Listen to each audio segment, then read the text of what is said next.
تو امام اوزاعی نے پھر یہ نہیں کہا کہ ابے جاؤ تمہیں آتا کیا ہے, چپ ہو گئے, بس خاموش ہو گئے, بھائی ٹھیک ہے یار ان کے پاس بھی دلیل ہے, آگے دوسرے کام کرو یار جا کے, وہ یوں کر لے وہ یوں نہ کرے, باقی چیزوں میں سارے مشترک تھے. نہ امام حنیفہ نے ان سے کہا کہ دیکھا اب بتا, اب بتا, آ گئی نا اب بتا, حماد کے مقابلے میں لا تو اپنا راوی لے کر آ, ابراہیم نخیل آیا ہوں تو لا.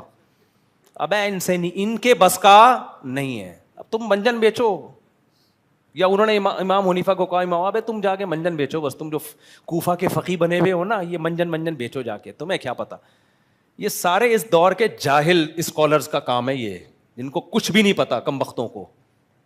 یہ ان لوگوں کے منجن ہیں جو اور کہتے ہیں ہم منجن, لوگ منجن, بھائی سب سے بڑے منجن تم خود بیچ رہے ہو.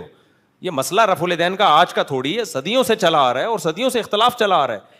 اور امام ترمذی کا یہ مقولہ یاد رکھا کرو, امام ترمذی چھوٹے آدمی نہیں ہیں, امام بخاری کے استاذ ہیں اور شاگرد ہیں, اور نقل مذاہب میں یعنی اقوال نقل کرنے میں بڑے معتبر اور مستند مانے جاتے ہیں, ان کی بات کو بڑی ویلیو دی جاتی ہے. تو وہ کیا کہتے ہیں, جب رفع الیدین کرنے کی حدیث ذکر کی ہے نا انہوں نے, تو الفاظ ہیں وَبِهِ يَقُولُ بَعْضُ أَهْلِ الْعِلْمِ مِنْ أَصْحَابِ النَّبِيِّ صلی اللہ علیہ وسلم, یہی اہل علم میں بعض صحابہ کا مذہب ہے, اور پھر بعض کے انہوں نے نام ہائی لائٹ کیے ہیں. لیکن جب رفع الیدین نہ کرنے کی حدیث ذکر کی ہے تو الفاظ سنو, وَبِهِ يَقُولُ غَيْرُ وَاحِدٍ مِّنْ أَهْلِ الْعِلْمِ مِنْ أَصْحَابِ النَّبِيِّ صلی اللہ علیہ وسلم, یہی اہل علم میں بہت سارے اصحاب کا مذہب ہے. حالانکہ امام ترمذی خود رفع الیدین کرتے تھے, لیکن آگے کیا کہہ رہے ہیں, صحابہ میں زیادہ تر اہل علم وہ رفع الیدین نہیں کرتے تھے. انہوں نے بھی اس مسئلے کو ہلکا لیا ہے کہ ٹھیک ہے یہ بھی ایک رائے ہے. تو یہ سارے جو ہے نا مدعی سست اور گواہ چست, تو یہ اس دور کی بدعت ہے جو ان لوگوں نے رفع الیدین کے نام پہ منجن شروع کیا ہوا ہے. اور ہمیں کہتے ہیں متشدد, ہم نے تو آج تک کسی رفع الیدین کرنے والے پہ نہ فتویٰ لگایا نہ اس کو کہا. یہ خود متشدد ہیں, لا کے لوگوں کو حدیثیں دکھا رہے ہوتے ہیں, تم نہیں کرتے, ان پہ ان کو علماء سے بدگمان کرتے ہیں, اختلاف پیدا کرتے ہیں ان کے اندر, اور ایک ہی چیز کی گرد گھومتے ہیں ان کی تقریریں, تو اس کو بڑا کمال سمجھتے ہیں, اور پھر اپنے خلاف سنتے نہیں ہیں. سننے میرے پاس ایک صاحب آئے, میں بیان کے دوران کھڑے ہو گئے کہ آپ تو رفع الیدین کی تو اتنی حدیثیں, میں نے کہا 2 سردوں کے درمیان بھی تو ہے حدیث رفع الیدین کی, فوراً فتویٰ لگا دیا وہ تو ضعیف ہے. میں نے کہا ناصر البانی کو مانتے ہو, کہتے ہیں ہاں. میں نے کہا انہوں نے کہا ہے وہ صحیح حدیث ہے, تو 2 سدوں کے درمیان بھی کرو. ایک دم اچھلنے لگا, کودنے, بھائی یہ کوئی ڈپریشن کا مسئلہ ہے, یہ کوئی علمی, میں نہیں کہہ رہا سارے اہل حدیث ایسے ہوتے ہیں, بہت سے معتدل اہل حدیث بھی ہیں, وہ اس مسئلے کو بڑا مسئلہ نہیں سمجھتے. لیکن ایک آج کل کے اسکالر نے جو نئے نئے آ رہے ہیں مارکیٹ میں, انہوں نے پتہ نہیں کیا بنا دیا اس مسئلے کو. اہل کوفہ میں کوئی بھی رفع الیدین نہیں کرتا تھا, اور اہل کوفہ کو آپ کیا سمجھتے ہو, کوفہ تو علم کا مرکز تھا. حضرت علی اور حضرت عبداللہ بن مسعود وہاں جا کے آباد ہوئے تھے, ان کے شاگرد آباد ہوئے. حضرت علی اور عبداللہ بن مسعود تو علم کا مرکز تھے, ان کے اصحاب ان کے شاگرد میں کوئی بھی رفع الیدین نہیں کرتا تھا. تو اور کوفہ کے بارے میں علم, ہمارے پاس جو قرات پہنچی ہے نا قرآن کی, بہت ساری قراتیں ہیں, سب سے مشہور قرات کوفہ کے قاری کی ہے. تو قرآن کہاں سے آیا ہے, کوفہ سے. حدیث امام بخاری نے یہ بات خود لکھی ہے کہ میں علم حدیث حاصل کرنے کے لیے بصرہ اتنی دفعہ گیا, مکہ مدینہ اتنی دفعہ, حجاز یعنی اتنی دفعہ گیا, دمشق اتنی دفعہ گیا, کوفہ کتنی دفعہ گیا, کہتے ہیں لا احصی, میں اسے شمار نہیں کر سکتا. تو علم کا مرکز تھا کوفہ. لوگ صرف کربلا والا واقعہ جانتے ہیں, وہ تو فتنہ انگیزوں نے کیا تھا. باقی جو صحابہ کے شاگرد تابعین تبع تابعین جو تھے, ہم تو ان کے مذہب کو فالو کرتے ہیں, ہم وہ ان باغیوں کو تھوڑی فالو کرتے ہیں ہم. امام ابو حنیفہ تو اہل سنت والجماعت کے امام ہیں, جو اہل بیت سے محبت کرنے والے میں ان کا شمار حسینیوں میں ہوتا ہے, یزیدیوں میں نہیں ہوتا. حضرت امام حنیفہ رحمہ اللہ کا شمار.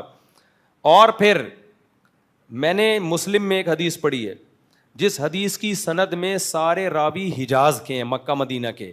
اس کے نیچے علامہ نووی رحمۃ اللہ لکھتے ہیں کہ ایسا بہت ہوتا ہے کہ سارے راوی کوفہ کے ہوں, لیکن ایسا بہت کم ہوتا ہے کہ کسی حدیث کے سارے راوی حجاز کے ہوں. تو علم حدیث بھی کہاں سے آیا ہے, کوفہ سے. تو اگر ہم نے نماز بھی بغیر رفع الیدین والی کوفہ سے لے لی کہ عبداللہ بن مسعود اور حضرت علی کے شاگرد رفع الیدین نہیں کرتے تھے, تو اس میں کیا ہو گیا. اور ہم کھلا دل بھی رکھ رہے ہیں کہ اگر کوئی کرتا ہے تو ثبوت ہے رفع الیدین کا. بھائی ٹھیک ہے, ہماری رائے یہ کہ آپ صلی اللہ علیہ وسلم نے رفع الیدین کا ایک جیسا معمول نہیں رہا, قلت سے کثرت کی طرف یا کثرت سے قلت کی طرف. تو ایک معمول نہیں ہے. بخاری کی حدیثوں سے پتہ چلتا ہے کہ ایک معمول نہیں تھا نبی کا رفع الیدین میں, اور باقی حدیثوں سے بھی پتہ چلتا ہے. تو جب یا تو قلت سے کثرت کی طرف اس کا کوئی بھی قائل نہیں ہے, تو پھر ہم اس کے قائل ہیں کثرت سے قلت کی طرف. پہلے 2 سجدوں کے درمیان بھی کیا, ہر تکبیر پہ سلام کے وقت بھی کیا رفع الیدین, وہ بھی چھوڑا ہے آپ نے, 2 سجدوں والا بھی چھوڑا. تو اگر ہم نے مان لیا کہ عبداللہ بن مسعود کی حدیث میں آتا ہے کہ صرف تکبیر تحریمہ کے وقت, تو اس سے پتہ چلتا ہے بھائی باقی بھی آپ نے چھوڑ دیے. تو ہماری رائے ہے یہ, تو اس میں کیا ہے, باقی ہمیں کیا جا رہا ہے یوں کرنے میں, اس کو کہتے ہیں منجن بیچ رہے ہیں. ابے کوئی یوں کر لے گا تو ہمارا کیا ہو, اس سے کیا نقصان ہوگا, کیا امام کی تنخواہ بند ہو جائے گی یا کیا ہو جائے گا, اس سے کچھ بھی نہیں ہوگا. تو اتنی سی بات کو اتنا بڑھایا ہوا ہے. اور دوسری ایک اہم بات یہ بھی ہے کہ امام ابو حنیفہ کی ویسے بھی عادت ہے کہ حدیثوں میں جب ٹکراؤ ہوتا ہے تو وہ حدیث جو اقرب الی القرآن ہوتی ہے اس کو فالو کرتے ہیں. قرآن میں آتا ہے قوموا للہ قانتین, خشوع و خضوع سکون کے ساتھ کھڑے ہو جاؤ. تو کہتے ہیں رفع الیدین کرنا بھی ثابت ہے, نہ کرنا بھی.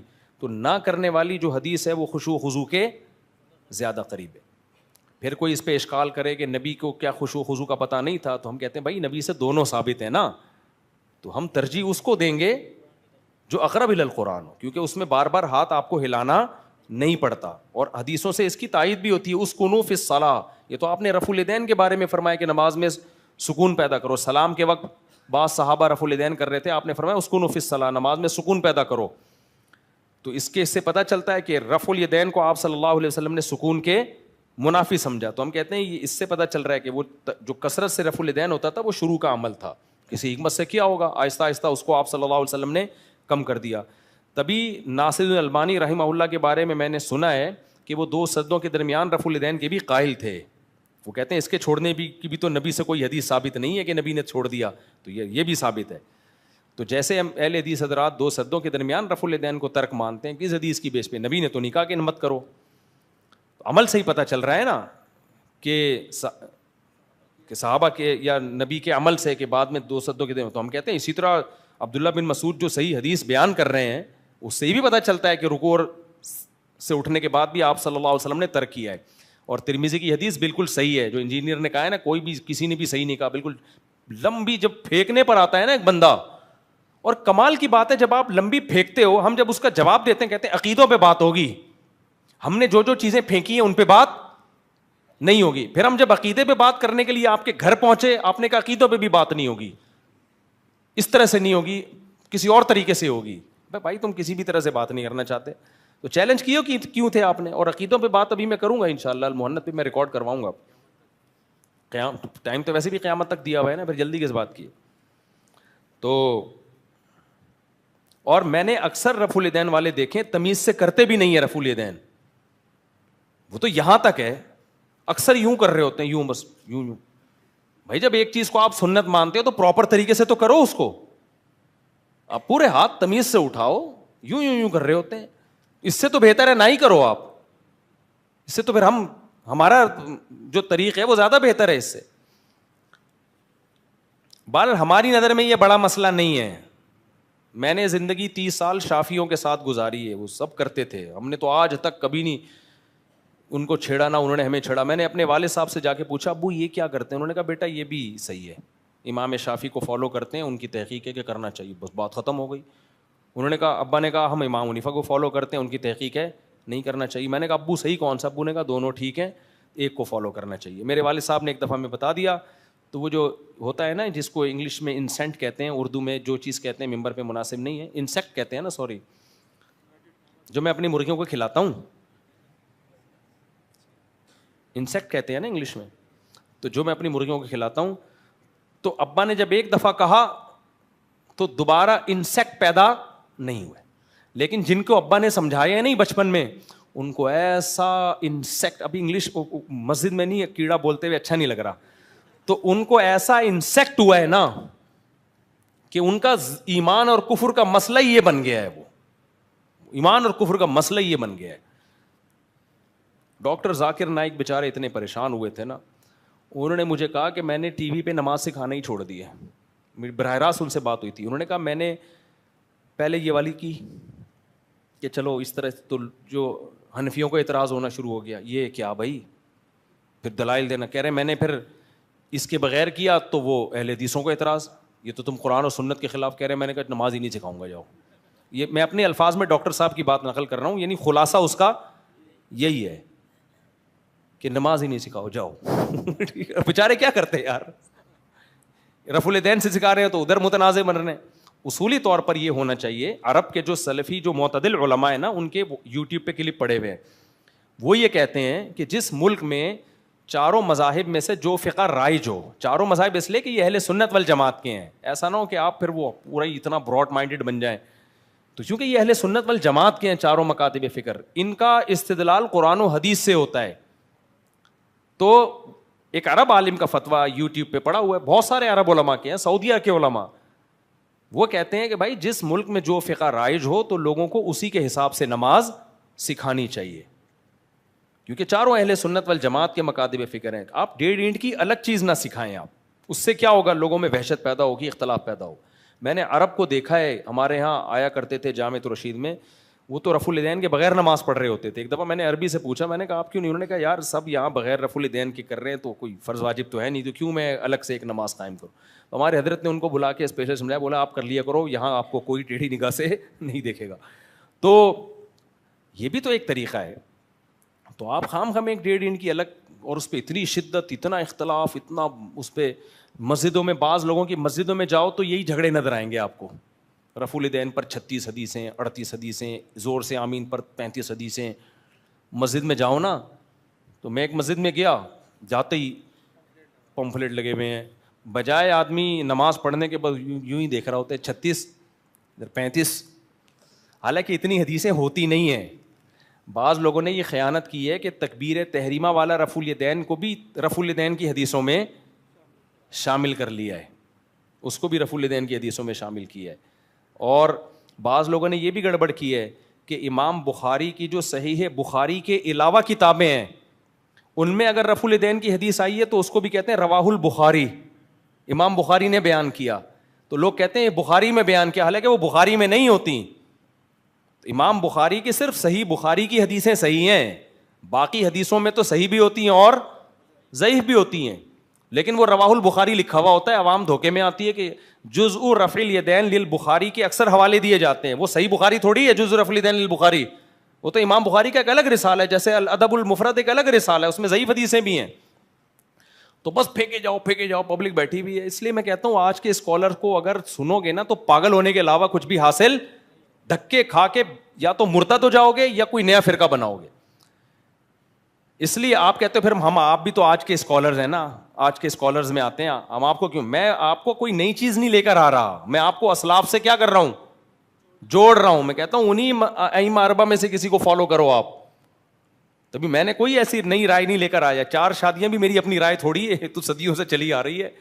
تو آج کل کے اسکالر نئی چیزیں مارکیٹ میں لا رہے ہیں اور لیبل یہ لگاتے ہیں ہم آپ کو اسلاف کی طرف بلا رہے ہیں, حالانکہ وہ اسلاف کو تو چاروں اماموں نے جیسا سمجھا ہے ایسا کسی نے نہیں سمجھا. اور 4 امام اس لیے کہ ان کا فقہ مدون ہے, مرتب ہے, ریٹن فارم میں ہے, صدیوں سے اس پر عمل ہو رہا ہے.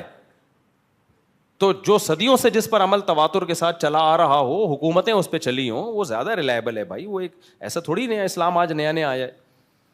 تو اگر آپ نے پھر بھی رفع الیدین کرنا ہے تو کریں آپ, لیکن پورے شافی بن جائیں آپ, پراپر شافی فقہ کو فالو کریں آپ. لندن سے بھی ایک عالم آئے تھے, انہوں نے مجھے بتایا کہ مفتی صاحب ہمارے یہاں لندن میں یہ مسئلہ بہت چلا تھا, تقلید, عدم تقلید, اور یہ فلانا ڈھمکانا, اتنی اس پہ مسائل کھڑے ہوئے, لیکن شکر ہے کچھ مذہبی اسکالرس کو اللہ نے کچھ سمجھ عطا کر دی. تو انہوں نے پھر خود ہی یہ فتویٰ دیا کہ بھائی جس نے رفع الیدین کرنا ہے تو پورا فقہ حنبلی کو فالو کرے وہ, کیونکہ وہ سعودی کو فالو کر رہے تھے نا, سعودی علماء کو. تو انہوں نے کہا الحمدللہ بہت سے لوگ یا تو حنبلی ہو گئے ہیں, پراپر فقہ حنبلی کو فالو کر رہے ہیں, اور بہت سے حنفی ہو گئے ہیں. تو یہ کسی حد تک یہ فتنہ کیا ہو گیا, ختم. تو ہم نے کہا ٹھیک ہے, اگر فقہ حنفی پسند نہیں ہے تو فقہ حنبلی کو فالو کرو, پراپر وے میں فالو کرو. یہ نہیں ہوتا کہ جی آپ کا مجھے ایک حدیث سے یہ سمجھ میں آ رہا ہے, اس کو کچھ اور سمجھ میں آ رہا ہے, اس کو کچھ اور سمجھ میں آ رہا ہے. یہ دین ہے, چونچوں کا مربع تھوڑی ہے یار. یہ طلاق میں ہی دیکھ لو, ابھی ایک صاحب نے, میں نے بتایا نا جاپان میں طلاق دی, پتہ کیا کیا انہوں نے, ابھی میں نے بیان میں بھی بتایا تھا نا, باقاعدہ خودکشی کرنے جا رہے ہیں. جاپان میں خودکشیاں بہت ہیں, تو مسلمان بھی ان کو دیکھ کے بڑے انسپائر ہو رہے ہیں نا کہ ماشاء اللہ کتنا اچھا لگا. تو وہ مسلم ہے, اس نے ارادہ کیا چلو ہم بھی ٹرائی کرتے ہیں. تو وہ جاپانی تو طلاق دیے بغیر ہی خودکشی کر لیتا ہے. انہوں نے کیا کہا کہ اب میں سچی مچی کی خودکشی کر رہا ہوں تو بیوی کو پہلے طلاق دو. تو بیوی کو باقاعدہ نیت کر کے 3 طلاقیں دی ہیں کہ اب مر ہی رہا ہوں تو پہلے اس سے جان چھڑاؤ. مرا, لوگوں نے بچا لیا. سمجھ رہے, زندہ نکل کے باہر آ گیا. اور خودکشی کرنے والا ایک دفعہ بچ جائے نا تو اس کو اندازہ ہو جاتا ہے بھائی موت ہلکی چیز, وہ دوبارہ یہ حماقت نہیں کرتا. لوگوں نے بچا لیا اس کو خیال ہو یار یہ میں نے کیا کر دیا. جب غوطے لگتے ہیں, فرعون کی بھی کھوپڑی سیٹ ہو گئی تھی نا ایک غوطے میں, فوراً کہنے لگا اللہ پہ ایمان لے آیا, تو یہ بھی فوراً کھوپڑی اس کی کیا ہو گئی یار یہ تو کرنے کا کام نہیں ہے. لوگوں نے بچا لیا, باہر آیا تو اب بیوی تو گئی ہاتھ سے, اب پریشان پھر رہا ہے, فتوے لیتا پھر رہا ہے. تو حالت حیض میں 3 طلاقیں دی تھی, تو کہیں سے فتویٰ لے کر آ گیا کہ حالت حیض میں طلاق واقع نہیں, ایک بھی نہیں ہوئی ہے. میرے سے ان کے ریلیٹیو نے رابطہ کیا, میں نے کہا اس کا بائیکاٹ کرو کمبخت کا. بولو تو مر جاتا یہ زیادہ اچھا تھا, شریعت کا مذاق کیوں اڑا رہا ہے تو. تو تماشا بنایا ہوا بھائی. اسکالر آپ کو ہر طرح کے مارکیٹ میں مل جائیں گے, تو کوئی اس کا وہ نہیں, جب تک آپ پابند نہیں ہوں گے. چاروں فقہ میں ہے کہ حالت حیض میں بھی طلاق واقع ہوتی ہے, کیونکہ ان لوگوں نے بڑی ریسرچ کر کے فقہ کو مرتب کیا ہے. آج کا اسکالر آئے گا نئی ریسرچ شروع کر رہا ہوگا عوام کو, وہ کہتا ہے تقلید تو کرنی نہیں ہم نے کسی بھی عالم کی, تو وہ پھر نئی ریسرچ تو دوبارہ سے آپ جو زیرو سے شروع کریں گے تو یہی حشر ہوگا. پھر وہی لمبا میں نے پرچی, وہ شکریہ آپ نے خام خواہ میں ادا کر دیا تھا میرا. ایک